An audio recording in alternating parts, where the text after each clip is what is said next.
আবারও একটা নতুন ভিডিওতে সকলকেই ওয়েলকাম জানাচ্ছি। সকলে আশা করছি খুব ভালো আছো।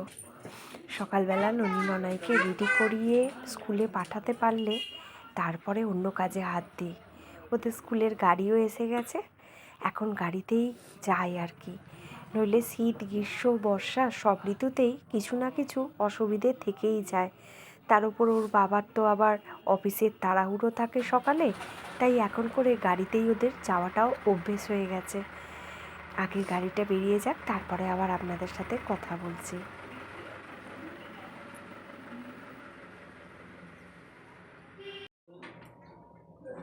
মেয়েরা ভালোভাবে বেরিয়ে গেল।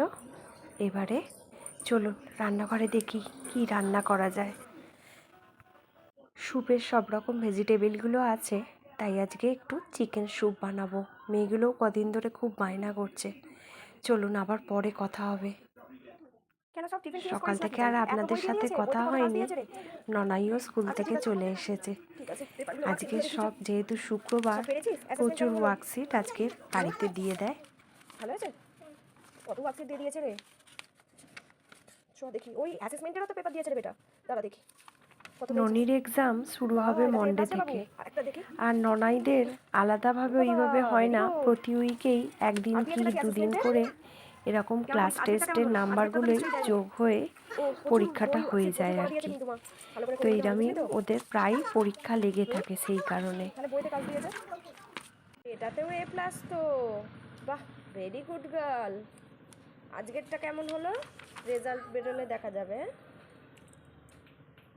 রোজে স্কুল থেকে এসে এরকম বায়না করে না। আমার মুখ থেকে যাই শুনেছে গুড গার্ল বলেছি, অমনি বলে বসে আমার গিফট কোথায়। তারপরে যাই দেখলো মা গিফট কিছু দেবে না, তখন অমনি বলছে বুদ্ধি করে, ও চিকেন স্যুপ বানিয়েছো, ওটাই তো আমার গিফট।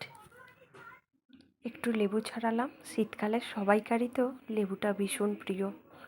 ননাইকে দিয়ে দিই, বিকালবেলা তো আর বিকাল বলে কিছু নেই, সময়ও হয় না লেবুটা খাওয়ার, তাই এখনই ওকে লেবুটা দিয়ে দিলাম। ভাত খাওয়ার আগেই তাড়াতাড়ি খেয়ে নে, চান করাবো, অনেকটা দেরি হয়ে গেছে। ফোন দেখতে দেখতে ঘুমিয়ে পড়েছে দেখো। এ নোনাই, নোনাই খাবি? আয় মা। এ বাবা বাবা বাবা বাবা আয়, ওই জন্য ফোন দেখতে মানা করি। আয় এদিকে আয়, এদিকে আয় বাবু রে, বাবু রে, ওঠ মা, আয় আয় খেয়ে নিবি, আয় মা। এ বাবাই, আস্তে আস্তে ওঠ ওঠ ওঠ ওঠ ওঠ ওঠ, আস্তে আস্তে ওঠো ওঠো ওঠো। স্কুল থেকে এলেই ফোনটা দেখে, আর প্রায় দিনেরই কথা, ফোন দেখতে দেখতেই ঘুমিয়ে পড়েছে। ননি তো অনেকটা পরে আসবে, তাই ননাইকেই খাইয়ে দিচ্ছি এখন। ননাইয়ের সাথে আমিও খেয়ে নিই, কেন ননির আসতে অনেকটাই দেরি হয়ে যায়। আর এই যে স্যুপটাকেও একটু গরম করে নিলাম। স্যুপ তো আবার গরম না খেলে একদমই খেতে ভালো লাগবে না, আর স্যুপটা খেতে ভীষণই ওরা পছন্দ করে। ক্লাস ছিল না বলে অনেকটাই বিকালটা ফাঁকা ছিল। আসলে পরীক্ষার জন্য কেউ সেরকম আসছে না বলে আজকে ক্লাসটা ফাঁকাই রেখেছি। চলো আবারও পরে দেখা হবে কোনো একটা ভিডিওতে।